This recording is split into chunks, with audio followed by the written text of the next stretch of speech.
cruising around, just getting some easy miles on the new 373 gears. Put a little brake in on them before change oil, and then start running them kind of hard. One thing I noticed is the cooling system on this car is really not up to par. Take a look at this here. It's at about a little over 220, it says. I'm not sure I really trust that gauge. It's installed by somebody else, and I've been watching it versus the computer. But nonetheless, right now the computer's saying 206.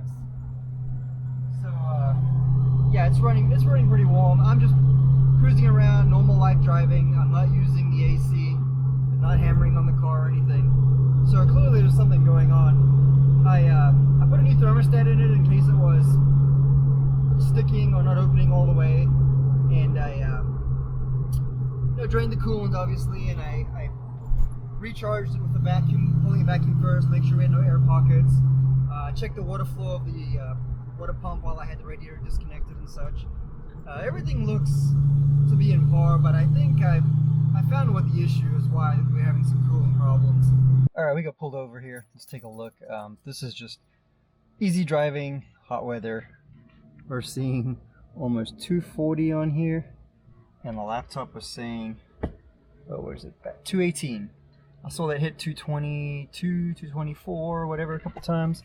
Way too hot. So let's go take a look under the hood. Here's the problem. It's a really junk fan. Doesn't hardly move any air, and it doesn't have any shroud.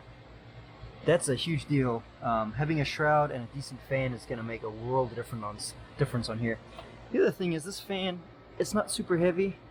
I'm thinking since this car is going to end up with a blower, now's a good time to get a decent fan on here since I'm going to work on it anyway. I noticed a little problem though. Let me see if I can show you down here. It's kind of hard to see straight down in there, but the lower radiator core is bent up, and it's actually bent into the radiator. So this means the lower radiator core needs to be installed. We got to cut out the old one, put probably a tubular one. I kind of wanted to install a tubular one down there anyway, just because I want to put an intercooler in there for a blower here soon. And keeping AC, it's going to be tight. There's going to be a lot of stuff trying to all squeeze in there at one time. So I think putting a tubular lower radiator core and kind of shifting things back and being able to sandwich things closer together, it's going to give us the clearance we need. So it's a whole lot more work than I really anticipated just to get a cooling situation sorted right now so we can get some tuning going. But it is what it is. Okay, first thing, let's get this front bumper off so we can get access to the lower radiator core, cut it out, and get something a little better installed.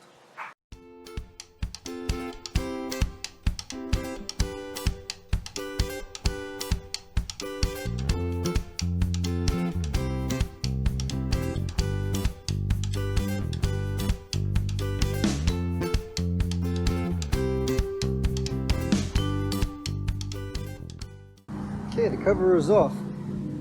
Something I noticed right away, this little extension here does not match this one here.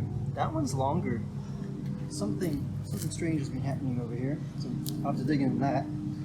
Get rid of this dead fan, and we'll fix some. I see the crash bars missing out of here. This is basically just a cover, nothing inside of it, so definitely get that sorted out. Let's take a look down under here. Oh yeah, you can see that. This is where it's beat up. That is what's squishing up in against the radiator. Yeah, look at that. Looks like it dropped on something.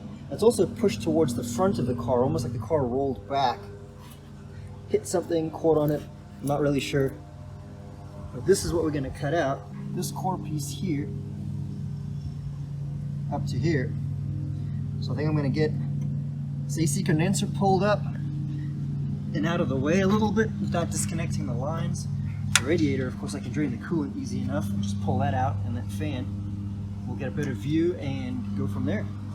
Okay, I see why this one's shorter. Clearly there's been some issues and damage here. This just needed replaced. Had to take a little break. We'll get back at it in a few.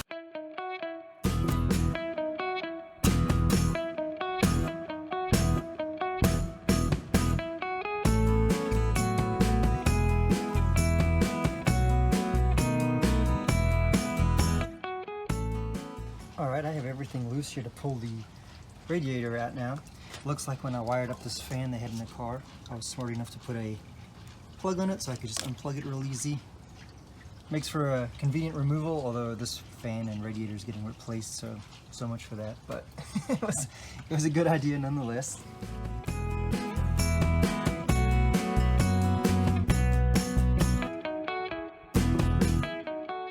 Alright, we have most of everything off of here. Got these bumper crash mount pieces gone, wires tied up, pretty much all gone. I see this power steering cooler here, and it runs right through this core. So I'm going to need to disconnect those hoses. It looks like just one bolt here, and pull this out. And at that point, I think we're ready to start mocking up on this lower core where we want to get rid of it and start cutting it out. So let's get this cooler out.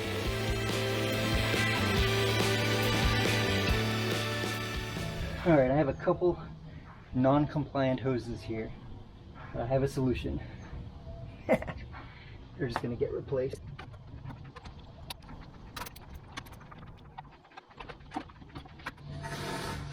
Oh yeah, really see how bent that is. Lower radiator hose. That's where I put my temperature sensor. That's where I put most of my temperature sensors for a cooling fan anyway, not for the ECU. And the reason I put it down here in the lower radiator hose is the fan will run a lot less. And we'll cover this more when I get further into the cooling system and set up the fan controller and setup.